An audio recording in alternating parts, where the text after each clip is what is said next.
শত মানুষ থেকে যাচাই বাছাই করে জুমার সালাত আদায়ের উদ্দেশ্যে আমরা মসজিদে সমবেত হতে পেরেছি। এজন্য শুকরিয়া জ্ঞাপন করছি। আলহামদুলিল্লাহ। দুরূদ ও সালাম প্রেরণ করি আপনার নামদার তাজদার মদিনা হযরত মুহাম্মদ রাসূলুল্লাহ সাল্লাল্লাহু আলাইহি ওয়াসাল্লামের উপর। গত জুমা আমি রাসূলের মেহরাজ সম্পর্কে সংক্ষিপ্ত সময় আলোচনা করেছিলাম। আজকে আমি তার অংশ বিশেষ আবারও আমি আলোচনা করে আমার মূল আলোচনার দিকে চলে যাব ইনশাআল্লাহ। রাসূল করিম সাল্লাল্লাহু আলাইহি ওয়াসাল্লাম মেরাজ করেছেন, ইতিহাসের কিতাব থেকে পাওয়া যায় তিনি 27 বছর। বলন্ত কত বছর? 27 বছর। আল্লাহ রাসূল 27 বছর মেরাজ করেছিলেন। আল্লাহ রাব্বুল আলামিন সময়কে তিনি এমন ভাবে করে দিয়েছেন, ঘড়ির কাঁটাকে এমন ভাবে করে দিয়েছেন, রাসূল জায়গা থেকে যাওয়া এবং আসা এর ভিতরে 27 বছর কেটে গিয়েছে, কিন্তু পৃথিবীর কোন মানব দানব কোন ইনসান টের পেল না। সুবহানাল্লাহ। কেউ কোন ধরনের টের পেল না। সবাই আগের মতোই সবকিছু ঘুম, দিন, রাত্র, সময়, সেকেন্ড, মিনিট সবকিছু আগের মতোই হয়েছে। কিন্তু আল্লাহ তাআলার কারিশমা, আল্লাহ তাআলার অনুগ্রহ, আল্লাহ তাআলা 27 বছর নিজের হাবিব মুহাম্মদুর রাসূলুল্লাহ সাল্লাল্লাহু আলাইহি ওয়াসাল্লামকে তার বাড়িতে নিয়ে কথা হয়েছে, প্রেমাস্পদ হয়েছে, আলোচনা হয়েছে, কিন্তু দুনিয়ার কোন মানুষ তাকে পেল না। আল্লাহ রাসূল সাল্লাল্লাহু আলাইহি ওয়াসাল্লাম যখন 27 বছর মেরাজ করার পর যখন তিনি তিনার নিজ বাসভবনে আসলেন, আসার পরে তিনি দেখলেন যে আল্লাহ রাসূল যে বিছানা থেকে উঠে গেলেন, ওই বিছানাটা এখনো আগের মতো, যেমন আমি এখন যে মসনদে বসে আছি এই জায়গাটা তুলনামূলক গরম, ঠিক না? এটা আমার শরীরের গরম হইতে পারে, যেভাবে হোক এই জায়গাটা গরম। ঠিক আল্লাহ রাসূল মেরাজ করে এসে দেখলেন তিনি যে বিছানা থেকে উঠে গেলেন, সেই বিছানাটা তিনি এসে দেখলেন যে আগের মতোই গরম। আল্লাহ রাসূল যে পানি দিয়ে ওযু করেছিলেন, ওযুর পানিটা পর্যন্ত গড়াইতেছে। 27 বছর অতিবাহিত হয়ে গেছে, কিন্তু রাসূলের ওই পানিটা এখনো গড়াইতেছে। আল্লাহ রাসূল যে দরজা দিয়ে বাইর হইলেন মেরাজ করার জন্য, ভ্রমণ করার জন্য, আল্লাহ তাআলার সাথে প্রেমাস্পদের সাথে কথোপকথন করার জন্য, কথা বলার জন্য তিনি যে দরজা দিয়ে বাইর হইলেন, ওই দরজাটা এখনো ঠক ঠক ঠক ঠক আওয়াজ করতেছে। রাসূল সাল্লাল্লাহু আলাইহি ওয়াসাল্লাম তিনি যখন 27 বছর মেরাজ করার পর আসলেন, আসলেন। আসার পর তিনি যখন দেখলেন যে তার বিছানাটা এখনো গরম, ওযু করা পানিটা এখনো গড়াইতেছে, দরজাটা এখনো আগের মতো দরজা লড়াচড়া করছে। আল্লাহ রাসূল মসজিদে নববীতে সাহাবায়ে কেরাম রিদওয়ানুল্লাহি তাআলা আজমাইনদেরকে বসায় সালাতুল ফজরের পর তিনি যখন বর্ণনা দেওয়া শুরু করলেন, আমার সাহাবীরা, তোমরা কি জানো কিনা আমি তো আল্লাহ তাআলার সাথে সাক্ষাৎ হয়েছে, কথা হয়েছে, এবং আল্লাহ তাআলার সাথে আমার 27 বছরের মেরাজ হয়ে গেল। আমি আসে দেখলাম আমার বিছানাটা গরম, আমি আসে দেখলাম আমার ওজুর পানি গড়াইতেছে, আমি আসে দেখলাম আমার শীতলটা এখনো লড়াচড়া করছে, ঠকঠক করছে। সমস্ত সাহাবায়ে কেরাম আল্লাহ রাসূলের মুখ থেকে এই বাক্য শোনার সাথে সাথে তারা এক বাক্যে বললেন, আমার নবী, বিশ্ব নবী, তো জাহানের সরদার, ইমামুল মুরসালিন, খাতামান নবীন, সাইয়্যিদুল মুরসালিন, শাফিউল মুসলিমিন, রাহমাতাল লিল আলামিন, আমার নবী যে বাক্য জবান থেকে বাইরে, সে বাক্য কখনো মিথ্যা হইতে পারে না। সমস্ত সাহাবায়ে কেরাম রাসূলের এই বাক্য শুনে সবাই সাথে সাথে ঈমান এনেছে যে রাসূল যা বলেছে, আমার নবী একজন সত্যবাদী, মিথ্যা কখনোই বলে না। এক ইহুদি এই বর্ণনাটা শুনলো, শোনার পর ওই ইহুদি রাস্তা দিয়ে যাচ্ছে আর আল্লাহর নবীকে গালিগালাজ করছে, মন্দ বলছে, কটাক্ষ করছে, বিশ্রী ভাষায় গালিগালাজ করছে। প্রতিমধ্যে হযরত আবু বকরের সাথে দেখা। আবু বকর যে কোনো কারণে ওই দিন ফজরের নামাজে বা ওই সময় মসজিদের মধ্যে তিনি আসতে পারে নাই, সমবেত হইতে পারে নাই। তাই তিনি প্রতিমধ্যে ইহুদির সাথে দেখা। ইহুদি আবু বকরকে দেখে বলে, ও বকর, তোমাকে আমি একটা প্রশ্ন করি, উত্তর দিবা। কি? তোমাদের নবী মুহাম্মদ যে 27 বছর মেরাজ করেছে, এই কথা কি তুমি জানোনি? কথাটা কি বলেছে?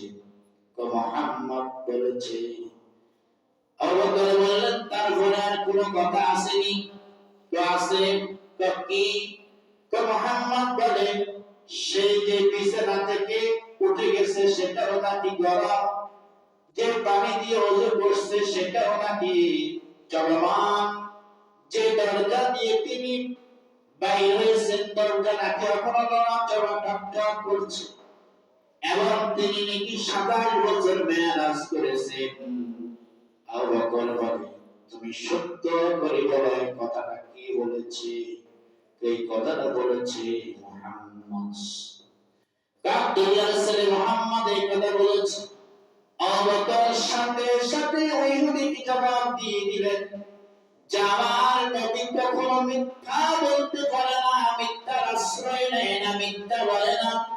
আমার নবী যদি তার জবান দিয়ে এমন কথা বলে থাকে, তাহলে আমি আবু বকর সাক্ষ্য দিচ্ছি, আমার নবী যা বলেছেন তা 100 সত্য বলেছে। আবু বকর আল্লাহর নবীর মুখ থেকে কথাই শুনে নেয়, শুনছে কার মুখ থেকে? ইহুদি। আল্লাহর নবীর কাছে আবু বকর এসে বলে, ইয়া রাসূলুল্লাহ, আপনি কি এই ধরনের আলোচনা করছেন? বলছে, হ্যাঁ, এই কথা আমি বলছি, এই কথা আমার সাথে হয়েছে, আমি 27 বছর মেরাজ করেছি। আবু বকর বলে, ইহুদি যখন আমাকে এই কথাটা বলল, আমি সাথে সাথে ঈমান আনলাম। আল্লাহ রাসূল ওই দিনে আবু বকরের একটা নাম উপাধি দিয়েছেন সিদ্দিক। সুবহানাল্লাহ। এই যে আমরা বলি আবু বকর সিদ্দিক, ওই সিদ্দিক নামটা ওই দিন তিনি উপাধি পেয়েছেন। সুবহানাল্লাহ। সিদ্দিক মানে সত্যবাদী। আবু বকর তুমি যেটা বিশ্বাস করেছো সেটা সত্য, সেটা কি সত্য।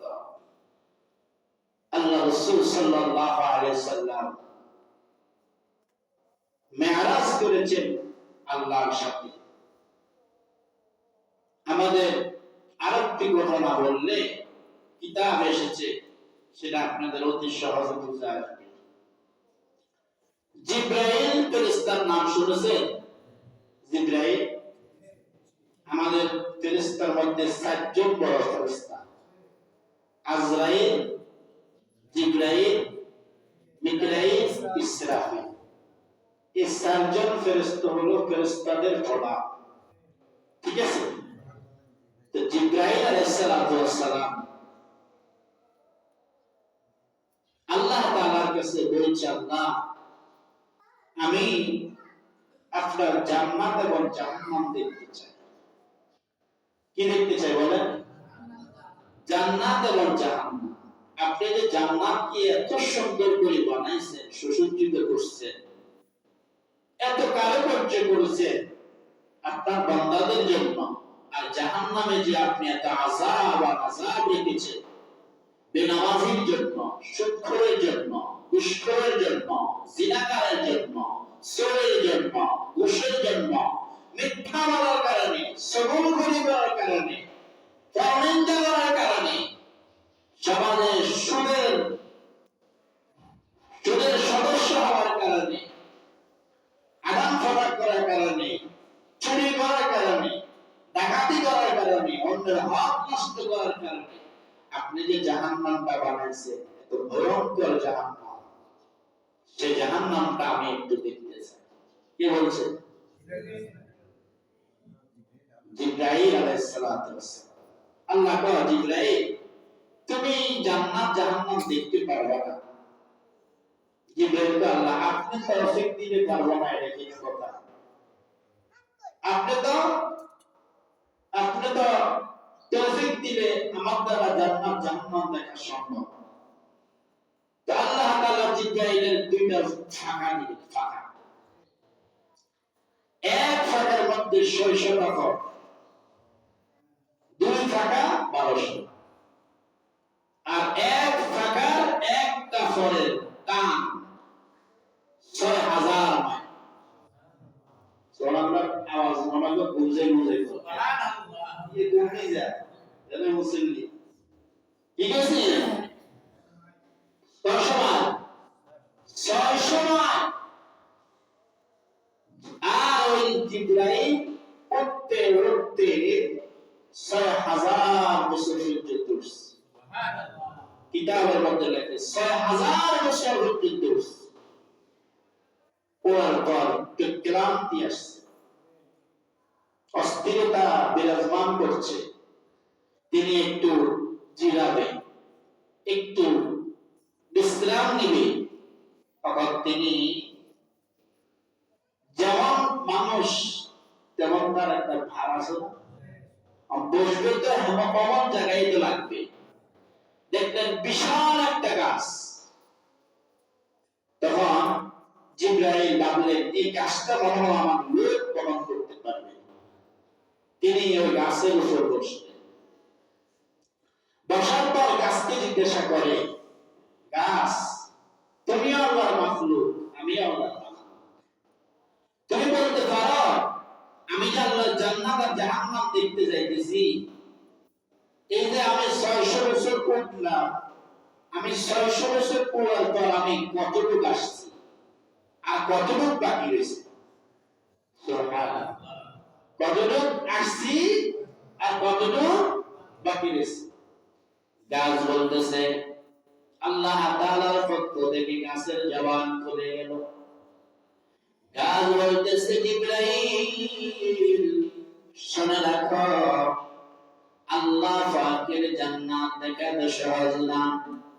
তুই মাত্র 600 বছর শোনো, আল্লাহ তাআলা জান্নাতীদেরকে জান্নাতে যাওয়ার পর আল্লাহ তাআলা তাদেরকে প্রথম নাস্তা দিবে।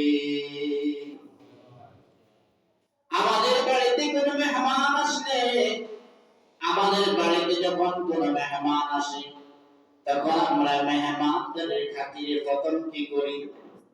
কথা কম কি করি? মেহমানদের করি। আল্লাহ তাআলা যখন জান্নাতের মধ্যে যখন কোন ব্যক্তি যাবে, তখন তাকে আল্লাহ তাআলা তাকে প্রথম জান্নাতের মধ্যে যাওয়ার পর জান্নাতীদেরকে আল্লাহ তাআলা জান্নাতে নাস্তার ব্যবস্থা করবে। কিসের ব্যবস্থা? বলেন। নাস্তার ব্যবস্থা করবে। ওই নাস্তাটা হবে জান্নাতি মাছের কলিজা। এখন গাছ বলতেছে, জিবরাইল 600 বছর পর্যন্ত তুমি অনেক পর্যন্ত আসলা, আমি খাস আল্লাহ পাকের পক্ষ থেকে যে সংবাদ প্রাপ্ত হয়েছি সেটা হলো, আল্লাহ জান্নাতের মধ্যে জান্নাতীদেরকে যে নাস্তা দিবে, ওই নাস্তার একবারে ছোট যে মাছটা হবে, ওই মাছটার মাত্র তুমি নজরে কাটাতে গিয়ে ফিরের কাটায় আসছো। কোথায় আসছো? নজর কাটা থেকে ফিরের কাটায় আসছো। আচ্ছা বলেন তো, মক্কা বহু দূর, তুমি জান্নাতে তো আল্লাহ বড় বড় মাছ রেখেছে জান্নাতের জন্য, মাত্র ছোট মাছের নজর কাটা থেকে ফিরের কাটায় আসছো। তাহলে তুমি যাইতে কত বছর লাগবে? তুমি একটু হিসাব করে নাও। জিবরাইল সাথে সাথে ওই গাছ থেকে নেমে আল্লাহ জমিনের মধ্যে লুটে পড়লেন আর সিজদা অবনত হয়ে গেলেন। সিজদা অবনত হওয়ার পর জিবরাইল দুই চোখের পানি ছেড়ে দিয়ে কান্না করতেছে, আল্লাহ আপনি বলছেন আমি আপনার জান্নাত আর জাহান্নাম দেখতে পারবো না, আপনাকে আমি বলেছি আল্লাহ আপনি যদি চান আমি দেখা সম্ভব, কিন্তু আল্লাহ 600 বছর পর্যন্ত আর করে জান্নাতে কোনো খোঁজ খবর আমি পাইলাম না। মানে এই জমিনে এমন একজন ব্যক্তির সন্ধান দিয়ে দাও আমার, যে মানুষটা আল্লাহ পাকের জান্নাত জাহান্নামের খবর বলতে পারে। আল্লাহ তাআলা জিবরাইলকে বলেছেন, জিবরাইল তুমি যাও মসজিদে নববীতে যাও, মসজিদে নববীতে যায় দেখবা প্রথমে একটা মানুষ লাঠির উপর বর করে, বৃদ্ধ মানুষ সবার আগে মসজিদে প্রবেশ করবে, আবার ওই মুক্তাই সবার শেষে মসজিদ থেকে বাইর হবে, ওই লোকটার সাথে তুমি কথা বলো। সুবহানাল্লাহ। এবার চলে গেলেন জিবরাইল মানুষের বেশ ধরে, মানুষের সূরত ধরে চলে গেলেন কোথায়? মসজিদে নববীতে চলে গেলেন। ওই মসজিদে নববীতে যাওয়ার পর দেখলেন যে একজন মানুষ সবার আগে আগে বৃদ্ধ মানুষ লাঠির উপর বর করে ঢুকতেছে। জিবরাইল তাকে তাকিদ করে রাখলেন। যখন সকল কার্যক্রম শেষ হয়ে গেল, এবার সবার শেষে ওই ব্যক্তিটা বাইর হইতেছে। জিবরাইল বলেন, ভাই একটু দাঁড়ান, আপনার সাথে আমার কথা আছে, একটু আপনার সাথে আমার কথা আছে। কি কথা? কবাই বলতে পারেননি। জিবরাইল আর কোথায় আছে? ওই লোকটা হযরত আবু বকর। সুবহানাল্লাহ। ওই লোকটা যে লোকটাকে বললো যে জিবরাইল কোথায় আছে, আবু বকর সিদ্দিক রাদিয়াল্লাহু তাআলা তিনি তখন বললেন, আপনি চক্ষুটা বন্ধ করেন। তিনি চক্ষু বন্ধ করলেন, এক ফলক মারলেন। ফলক বুঝেন?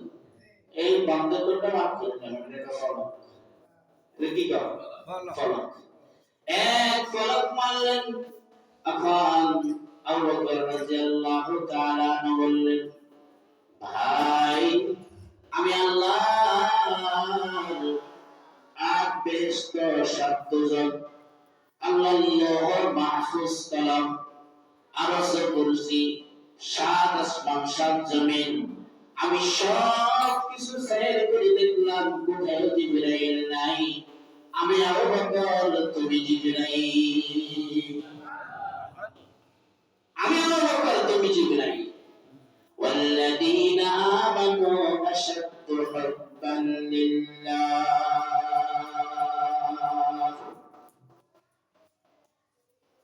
দেখছে কি হচ্ছে, কি বুঝলেন? আমি আর আপনি কোথায়, আর আল্লাহর প্রেমাস পথ কোথায় চলে, লীলা খেলা কোথায় চলে? এক ফলকে সাত আসমান সাত জমিন, লৌহ মাহফুজ, আরশ কুরসি, আল্লাহর জমিন সব পুস্তায় করে দেখলেন, কোথায় কি নাই? জিবরাইল নাই। জিবরাইল তুমি, আমি আবু বকর। কেন বললেন? কি অসম্ভব। এজন্য আল্লাহ রাসূল যে মেরাজ করেছেন 27 বছর, এর উদাহরণ দিতে গিয়ে আমি কথা বলছি। আজকে নাস্তিকের মর্যাদারা, বেঈমানেরা তারা আল্লাহ রাসূলের মেরাজকে অস্বীকার করছে। তো আল্লাহ তাআলা যদি চান, যদি আল্লাহর একজন মাখলুক, একজন বান্দা যদি সেকেন্ডের ভিতরে, ফলকের ভিতরে সাত আসমানের খবর পেতে পারে, সাত জমিনের খবর পেতে পারে, লৌহ মাহফুজের খবর পেতে পারে, তিনি আরশ কুরসির খবর পেতে পারে, সাত আসমান সাত জমিনের খবর পেতে পারে, সাত জাহান্নাম আর ফেরেশতার খবর পেতে পারে, তাহলে আল্লাহ তাআলা কি 27 বছরে এক সময়ের ভিতরে আল্লাহ তাআলা কি তার নবীকে মেরাজ করাইতে পারে না? পারে কি পারে না? পারে। পারে হচ্ছে আসে গত জুমার আমার আলোচনার শেষ মুহূর্তে আসলাম। আল্লাহ রাসূল কয়েকটা নামাজ নিয়ে আসলেন, 50 শব্দ। এই 50 শব্দ নামাজ যখন সপ্তম আসমান আসলেন, তখন হযরত ইব্রাহিম নবী আলাইহিস সালাতু ওয়াস সালামের সাথে সাক্ষাৎ। তিনি এ ব্যাপারে কোনো কথা বললেন না, তিনি নীরবতা পালন করলেন আর আমার নবীকে সালাম দিলেন। যখন চতুর্থ আসমান আসলেন, তখন নবী মূসার সাথে তার কথোপকথন শুরু হয়ে গেল। নবী মূসা বলে, মুহাম্মদ, তুমি যে 50 ওয়াক্ত নামাজ তোমার উম্মতের জন্য নিয়ে যাচ্ছ, উম্মত তো আমিও সরাইছি, রাখাল তো আমিও ছিলাম। উম্মত, আমার উম্মতগুলো একটু ভিন্ন ধরনের ছিল, যারা ইহুদি। ইহুদির কষ্ট বেশি, আমি বলছি না, তাদের আমল কম, কষ্ট বেশি। আমল ছিল কম, কষ্ট ছিল বেশি। ঠিক আমাদের সমাজে অনেক লোক দেখবে, আমল করে কম, কষ্ট করে বেশি। আমল করে কম, কষ্ট করে বেশি। নামাজ পড়ে হবে, এতে নামাজ পড়ে চুরি করে, এতে নামাজ পড়ে মিথ্যা বলে, এতে এই করে মিলিনি আসে। এখন আল্লাহ রাসূল যে 50 ওয়াক্ত নামাজ নিয়ে আসছেন, আবার আল্লাহ রাসূল ঘোষণা করলেন, যে ব্যক্তি এই 5 ওয়াক্ত নামাজ সময় মতো, সঠিক সময়, নির্ধারিত সময় যিনি আদায় করবে, তাকে আল্লাহ তাআলা 50 ওয়াক্ত নামাজ সওয়াব দান করবেন। সুবহানাল্লাহ। কত ওয়াক্ত নামাজের? 50 ওয়াক্ত নামাজের সওয়াব দান করবে।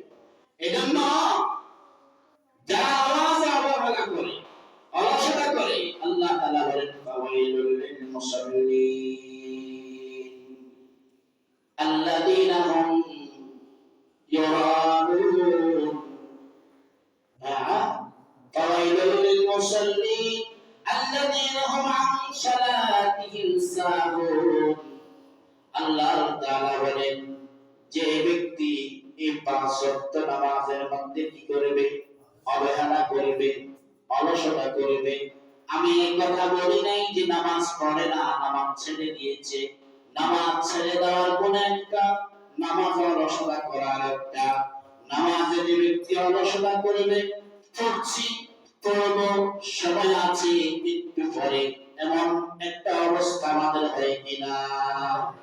আমাদের বাড়িতে মা বোনরা বিশেষ করে যখন কোনো মেহমান আসে, আমাদের বাবাজিরা যুবকরা যখন কোন মেহমান আসে দেখবেন তারা তখন নামাজকে সেভাবে আদায় করে না।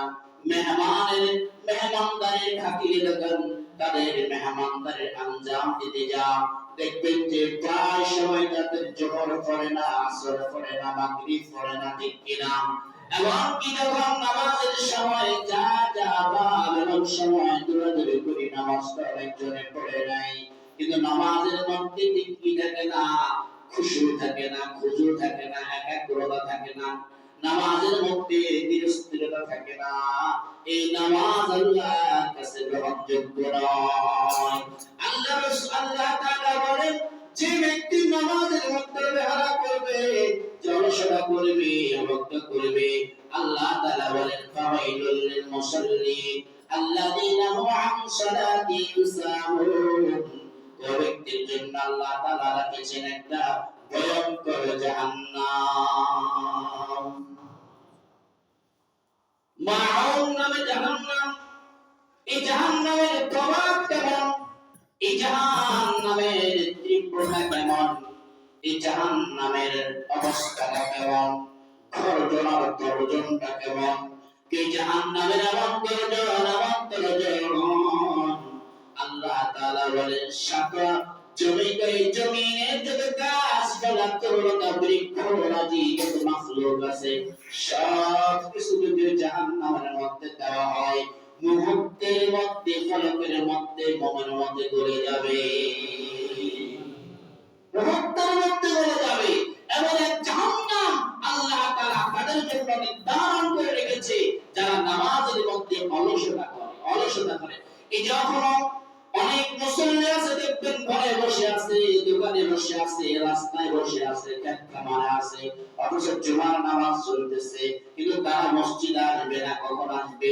দেখবেন আগের সুন্নাত নাই, পরের সুন্নাত নাই, দেখবেন কোনরকম 2 রাকাত নামাজ পড়বে তো পড়বে, ওই নামাজের মধ্যে না আছে খুশু, না আছে খুজু, না আছে একাগ্রতা, না আছে আল্লাহর ভয়, না আছে আল্লাহর ভীতি, না আছে আল্লাহর মহব্বত, কোনটাই নেই। দেখবেন কোনরকম একটা মূর্তির মতো দাঁড়িয়ে যাবে, আর দেখবেন হাতটা ভাঙবে, আর তার চিন্তা থাকবে তার বাড়িতে, তার ধারণা থাকবে তার জমিনে, তার দেখবেন চিন্তা থাকবে অফিসে, দেখবেন তার পুরা দেহটা থাকবে মসজিদে, কিন্তু তার চিন্তা ধারণা কিছুই নামাজের মধ্যে থাকবে না। এই ব্যক্তির ব্যাপারে আল্লাহ তাআলা বলেছে, তুমি নামাজ বেহারা করার কারণে আল্লাহ তাআলা তোমাকে জাহান্নামের এমন এক জাহান্নাম নির্ধারণ করা হয়েছে, যেটা ফাওয়াইলুল লিল মুসাল্লিন আল্লাযীনা হুম আন সালাতিহিম সাহুন। ওই জাহান্নাম তোমাকে এমন ভাবে গ্রেফতার করবে, মুহূর্তের মধ্যে তোমাকে গিলে ফেলবে। তখন আসে নামাজ পড়তে হবে কিনা, সময় আছে? হ্যাঁ, এজন্য বলছি যে আমরা অবশ্যই এই নামাজের প্রতি যত্ন নিব। কথা হচ্ছে আল্লাহ রাসূল বলেন যে বাইনাল আবদ ওয়া বাইনাল কুফরি তারাকাস সালাত। মুমিন আর কাফেরের মধ্যে পার্থক্য হলো কি? নামাজ। মুমিন নামাজ পড়ে, আর আজকে যারা নামাজ পড়েন নাই, আজকে যারা নামাজ পড়বেন না, আপনি একটু চিন্তা করেন রাসূলের কথা কখনো মিথ্যা হইতে পারে? আমার নবী কখনো মিথ্যা বলে? কোন সন্দেহ আছে? তাহলে উম্মত যদি মনে করে থাকে, তাহলে আল্লাহ রাসূল বলেন বাইনাল আবদি ওয়া বাইনাল কুফরি তারাকাস সালাত। একজন মুমিন আর একজন কাফেরের মধ্যে পার্থক্য হলো নামাজ। মুমিন নামাজ পড়ে আর কাফের নামাজ পড়ে না। রাসূল বলে যে ইচ্ছাকৃতভাবে নামাজকে ছেড়ে দেয় তার ঈমান চলে যায়, তার ঈমান থাকে না। এজন্য আমি আজকে আলোচনা থেকে আল্লাহ তাআলা আমাকে সহ আপনাদের প্রত্যেককে এই কথাগুলো বোঝা এবং আমল করার তৌফিক দান করুন। সুবহানাল্লাহি ওয়া বিহামদিহি, সুবহানাল্লাহি ওয়া বিহামদিহি।